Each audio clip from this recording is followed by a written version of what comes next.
Hello दोस्तों, कैसे आप लोग। स्वागत है हमारे ब्लॉग में। आज का ब्लॉग बहुत ही स्पेशल होने वाला है क्योंकि आज का ब्लॉग है ईद के ऊपर।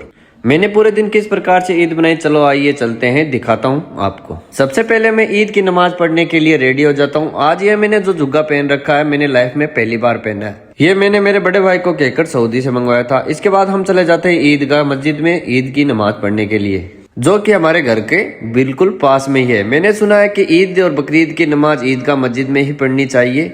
अब आप लोग सोच रहे होंगे कि मस्जिद तो आसपास ही नहीं दिख रही, तो आप लोगों को बता दूं कि ईद और बकरीद की नमाज खुले आसमान के नीचे ही पढ़ी जाती है। ईद की नमाज पढ़ने के बाद मुझे जिस पल का बेसब्री से इंतजार था, वो पल भी आ चुका था। वो पल था मेरे पापा से गले मिलने का, क्योंकि ईद मेरे लिए स्पेशल होती है इसलिए क्योंकि मैं इस दिन में मेरे पापा से गले मिल सकूं।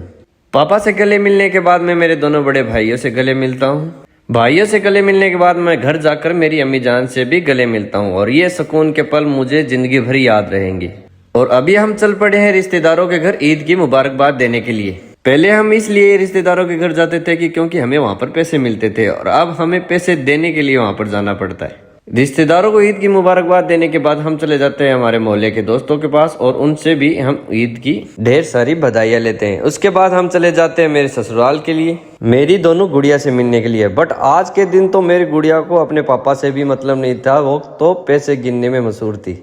दोनों गुड़िया से मुलाकात करने के बाद हम तीनों भाई चले जाते हैं मौज मस्ती करने के लिए हमारे पास के एरिया में, ईद के इन मोमेंट को और भी ज्यादा स्पेशल बनाने के लिए।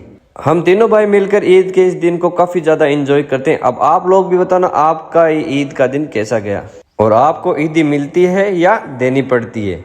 और सभी को हम तीनों भाइयों की तरफ से ईद की मुबारकबाद। मिलते हैं अगले व्लॉग में।